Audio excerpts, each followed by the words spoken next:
Hello, my name is John McKenzie. Welcome to my project presentation for week 6. I chose my issue in education to be that teachers need more professional development for proper implementation of technology. What I mean by that is a little bit of an introduction and where I came at this from.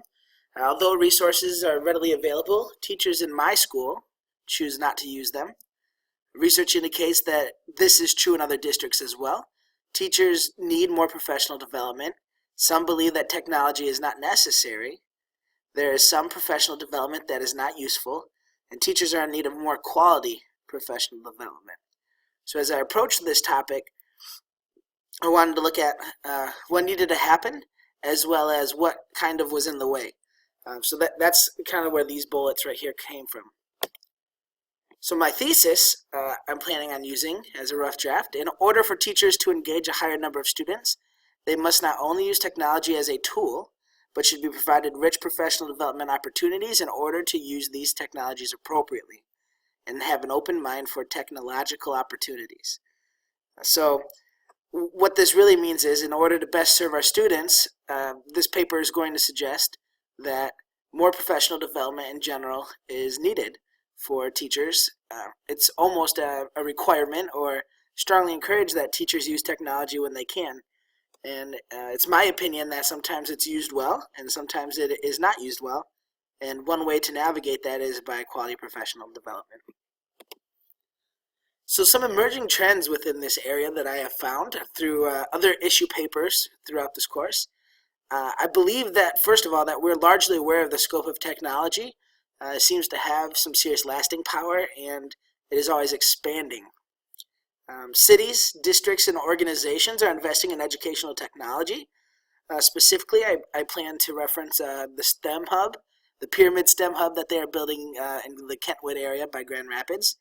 It's a large building that appears to be funded by some private/organizational money, and it's supposed to be a STEM hub for all different types of education to use. They cite college students. I think that's the first commit is a college, Olivet, I believe, or something like that, as well as public schools, charter schools, etc. I think they intend for it to be used during school hours and after school hours. Their total vision is not readily available with research, but that looks to be some of it. Another huge company, obviously Google, I went to a conference and they are strongly committed to education.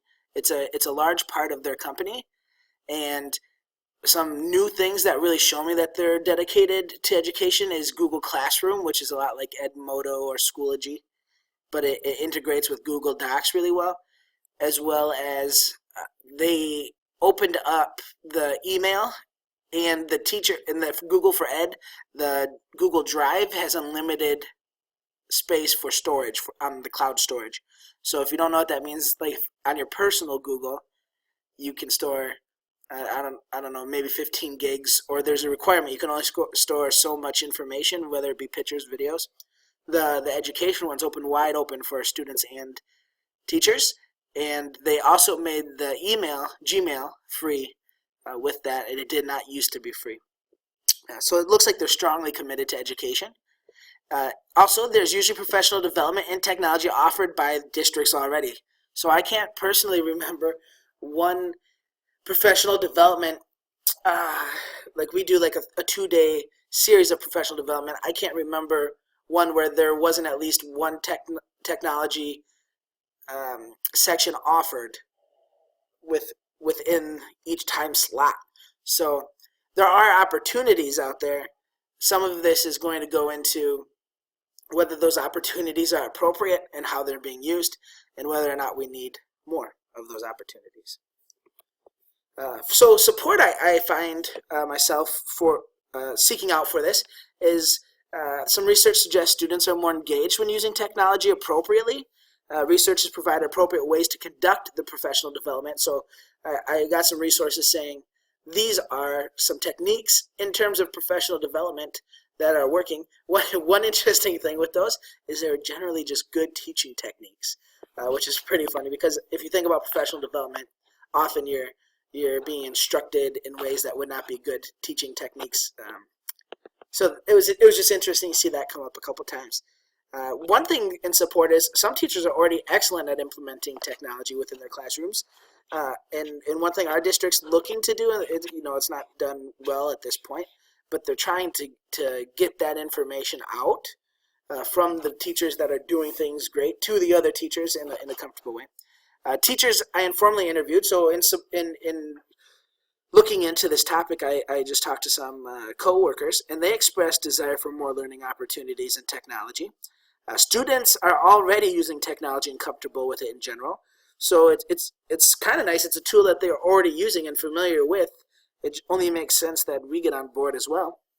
And there are increased opportunities for collaboration with technology versus individualized engagement. What I mean by this is, I know when I was in high school, a lot of technology stuff was very individualized. Now, with some tools that are available that did not used to be, it's really open to be really social and really engaging in like a group setting, which is pretty cool. So it was a little hard to find like an argument against necessarily. So I kind of warped this into not necessarily. I think pretty much nobody's going to disagree with saying, more professional development is good. That's like saying going to church more often is bad for you or something like that. So I think everybody would agree professional development is good. So how I spun this is, one thing against is that it is expensive and districts have smaller budgets. So I know our professional development opportunities have dwindled somewhat in recent years, and that's been a little bit dependent on funding.